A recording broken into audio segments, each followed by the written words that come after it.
국회의사당 앞에선 오늘 공공의료 대학 설립을 기원하는 전북 남원 유생들의 기원제가 열렸습니다. 현장을 취재했습니다. 추미애 법무부 장관이 오늘 국회 본회의장 국무위원 인사말에서 검찰개혁을 완수해 공정사회를 만드는 데 최선을 다하겠다고 밝혔습니다. 야당 반응은 싸늘했습니다. 종북 토크 콘서트 등을 진행해 국가보안법 찬양 고무죄로 1심에서 징역형 집행유예를 선고받은 황선전 희망정치연구포럼 대표가 항소심에서 무죄를 선고받았습니다. 미래통합당이 문재인 대통령을 선거법 위반 혐의로 고발하겠다고 밝혔습니다. 이효영 변호사와 법적 쟁점 짚어봤습니다.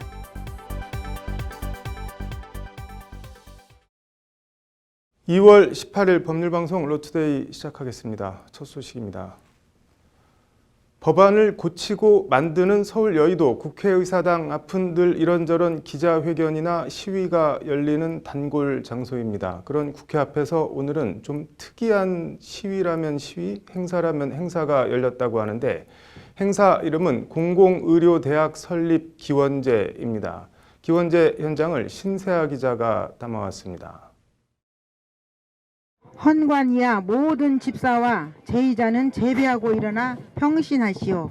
참석하신 분들도 허리 굽혀 제배하시기 바랍니다.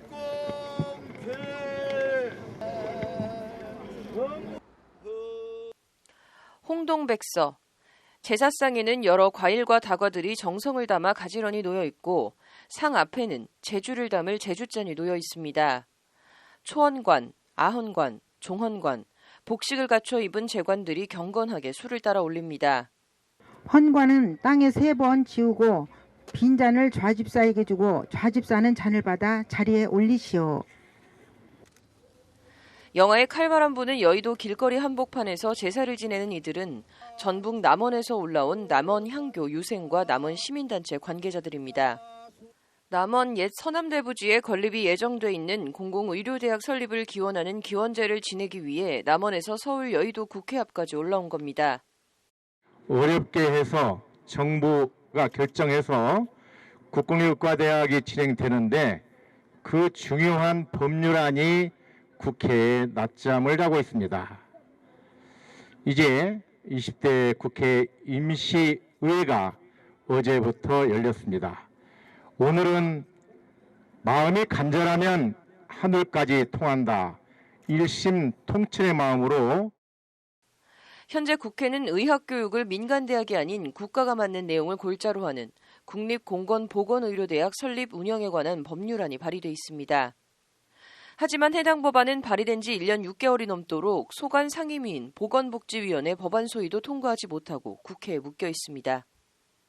우리가 그동안에 많은 국회 방문과 토론회, 정책 토론회, 1인 시위,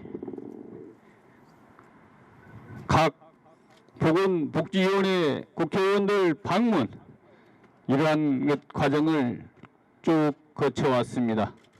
그러나 국회는 미동도 하지 않고 있습니다. 국민의 안위는 어디로 가버리고 국민들만 건강에 쪼달리면서 우리 국민 전체가 보편적 의료 혜택을 받을 수 있도록 이렇게 해주지 않고 있습니다.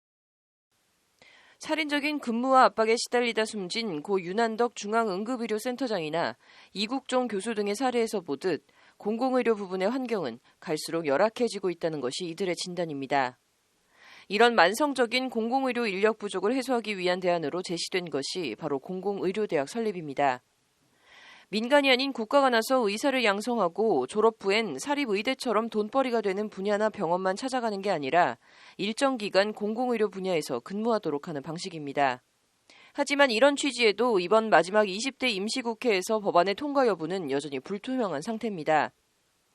전북을 지역구로 두고 해당 법안을 대표 발의한 민주평화당 김광수 의원은 화살을 옛 자유한국당, 현 미래통합당에 돌립니다. 영남권의 지지를 기반으로 하는 미래통합당에서 호남의 국립공공의료대학이 설립되는 걸 탐탁지 않게 여겨 뜨뜨미지근한 반응을 보이고 있다는 것이 이들의 주장입니다. 기원제 참가자들은 공공의료대학 설립은 지역 문제가 아닌 국민 보건과 안전에 직결되는 문제라고 거듭 공공의료대학 설립 필요성을 강조했습니다. 관련해서 해당 법안을 공동 대표 발의한 전북 남원 임실 순창을 지역구로 둔 무소속 이용호 의원은 답답함을 호소하면서도 20대 국회 회기 내에 법안을 꼭 통과시킬 수 있도록 최선을 다하겠다고 밝혔습니다. 답답하고 안타깝고 비통하고 좀 억울합니다. 그래서 이번 2월 국회에서는 어떻게든지 이 법안을 통과시켜서 공공의료대가 버젓이 남원에 올 수 있도록 해야 되겠다. 그런 기원제를 우리가 함께 한 것입니다. 이번 신종 코로나 바이러스 이 비상 사태를 보면서 이때야말로 우리가 공공의료의 필요성을 국민들한테 알리고 통과시킬 절호의 기회다. 공공의대법이 국회라는 문턱을 넘지 못하고 있는 가운데 범대책위는 국회 앞 1인 시위를 20대 국회 임기가 만료되는 5월까지 지속할 계획이라고 밝혔습니다. 법률방송 신세아입니다. 추미애 법무부 장관이 오늘 법무부 장관 취임 후 짧은 첫 국회 데뷔전을 치렀습니다. 20대 국회 마지막 2월 임시국회 개회에 맞춰 국회 본회의장에서 국무위원 인사말을 한 건데 야당 반응은 차가웠습니다. 앵커 브리핑입니다.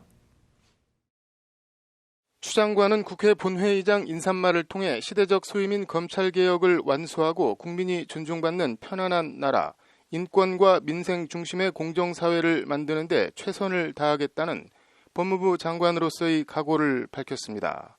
추 장관은 그러면서 의원님 여러분의 많은 관심과 지도, 편달을 부탁드린다고 한껏 몸을 낮췄습니다.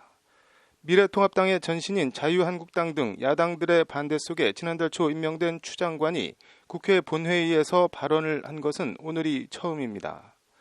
야당의 반응은 싸늘하고 냉소적이었습니다. 통합당 의원들은 이날 본회의를 앞두고 문정권 비리 은폐, 추미애, 즉각 사퇴하라는 구호가 적힌 종이들을 들고 본회의장에 입장했습니다. 추 장관이 국무위원 인사말을 하기 위해 연단으로 나오는 그 짧은 시간에도 추 장관의 걸음마다 사퇴하세요라는 통합당 의원들의 냉소가 쏟아졌습니다. 이에 더불어민주당 의원들은 조용히 하세요라고 응수하며 추 장관을 엄호했습니다. 그리고 추 장관이 연단에 서서 공정사회를 말하는 대목에선 그게 공정이야 공정이란 말을 하지 마세요, 그만하세요라는 가시돋친 고성이 터져나왔습니다. 고성의 주인공은 다혈질로 유명한 통합당 장제원 의원입니다. 이런 가운데 법무부는 오늘 애초 오전 10시로 예고했던 21일 전국검사장 회의를 오후 2시로 변경하는 내용의 공문을 대검과 각 일선청에 내려보냈습니다. 애초엔 오전 10시에 시작해 오찬을 포함해 7시간 회의를 진행하고 오후 5시 종료하기로 했는데 이를 오후 2시에 시작해 일과 시간 종료 때까지로 변경하고 이후 만찬을 하기로 바꾼 겁니다. 이는 일선과 소통하겠다는 추 장관의 뜻이 반영된 것으로 검찰 내 수사, 기소, 주체 분리 등 논란이 되고 있는 검찰개혁 이슈들을 보다 격의 없이 논의해보겠다는 취지라는 게 법무부 설명입니다.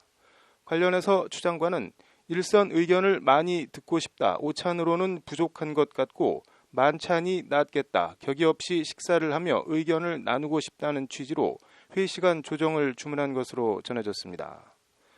법무부는 검사장 회의 하루 전인 20일쯤 회의 절차와 방식, 발표자를 종합적으로 정해 안내할 방침으로 알려졌습니다. 수사와 소추는 한 덩어리라며 추 장관의 수사, 기소, 주체 분리 수용 불가 입장을 밝힌 윤석열 검찰총장은 이날 회의에 참석하지 않고 대검에선 이정수 기획조정부장이 참석합니다. 흘러가는 분위기나 흐름을 보면 추 장관은 어떤 식으로든 검찰 수사, 기소, 주체 분리를 추진하려 하는 것으로 보입니다. 검찰 일각에선 수사, 기소, 주체 분리가 궁극적으론 검찰에서 수사권을 완전히 떼내 수사는 경찰과 공수처가, 기소만 검찰이로 가는 중간 단계 아닌가 하는 의심의 눈초리도 있습니다. 아무튼 21일 전국 검사장 회의가 끝나면 만찬이 끝나고 나면 추 장관 입장에선 검찰 내 적군과 아군, 피하의 구분이 명확히 식별될 것입니다. 전국 검사장 회의에 불참하거나 참석해서 반대 의견을 개진한 검찰 간부들은 추 장관에 반대하는 적, 이쪽이 아닌 저쪽으로 구분될 것입니다. 결과적으로 그렇게 구분은 되겠지만 17년 만에 법무부 장관에 의한 전국 검사장 회의 소집이 애초 그런 목적이 아닌 추 장관 말처럼 정말 의견을 듣기 위해서 소통을 위해서 소집한 것이길 그런 자리가 되길 바라겠습니다. 허심탄회한 회의를 기대합니다. 앵커 브리핑이었습니다.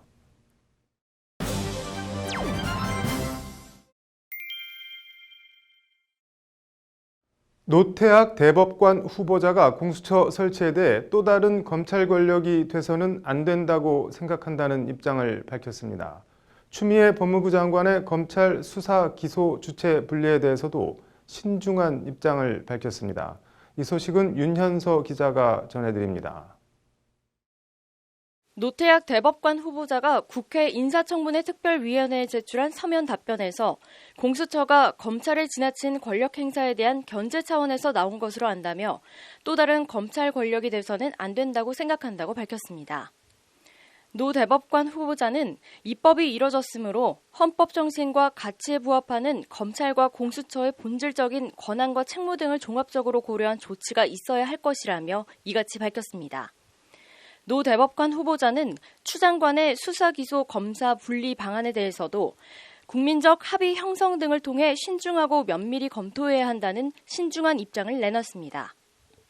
또 피의사실 공표방지 법무부 공보준칙 개정에 대해서도 취지에 공감한다면서도 스스로 정한 기준을 공정하고 일관성 있게 준수하는 것이 무엇보다 중요하다고 강조했습니다. 노 대법관 후보자는 더불어민주당이 최기상, 이수진, 이탄희 전 판사를 4.15 총선 출마를 위해 영입한 데 대해서도 부정적인 반응을 보였습니다.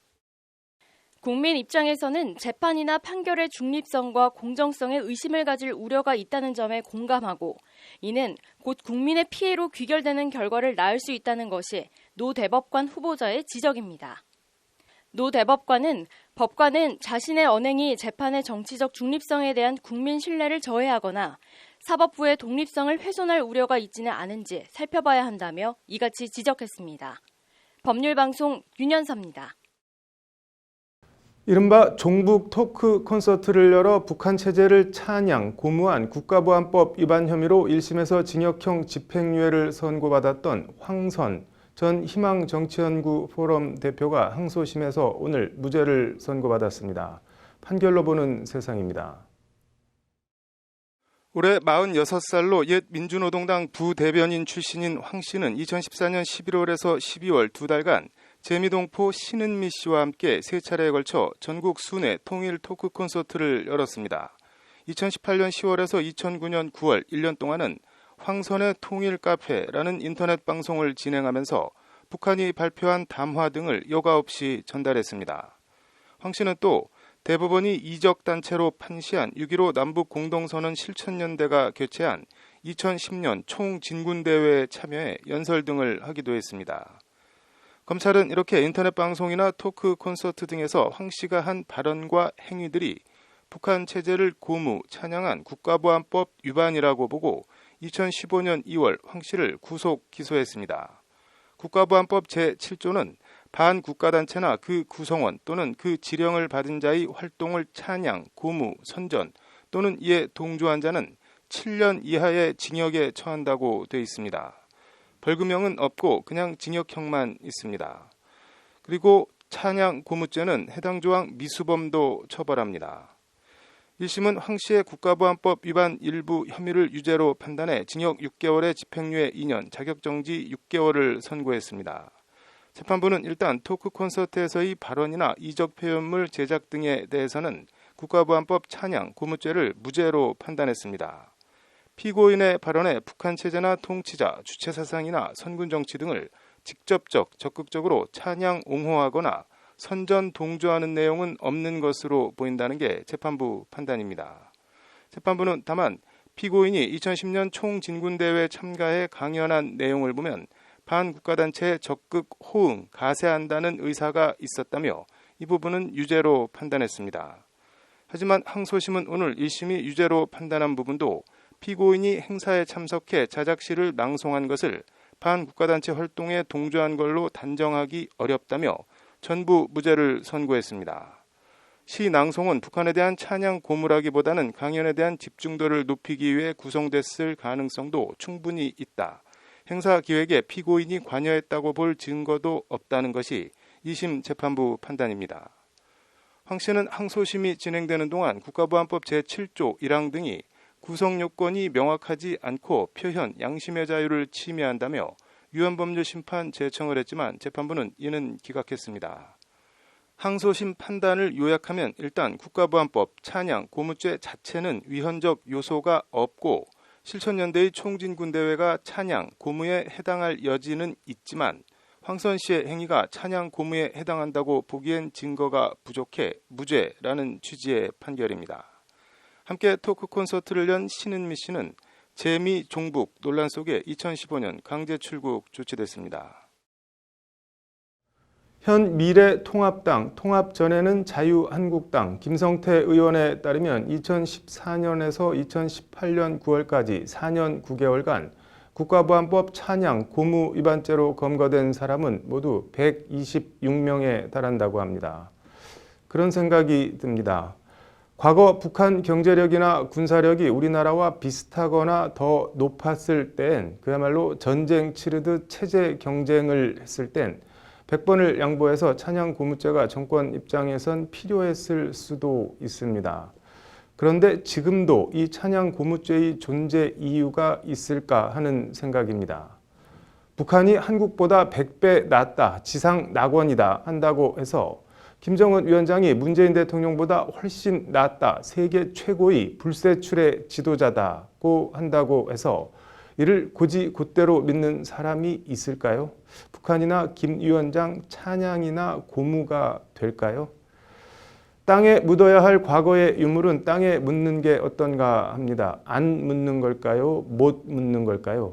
한쪽은 안 묻으려 하고 다른 한쪽은 못 묻고 둘 다일까요? 판결로 보는 세상이었습니다. 네, 오늘 준비한 소식은 여기까지입니다. 시청해 주셔서 감사합니다.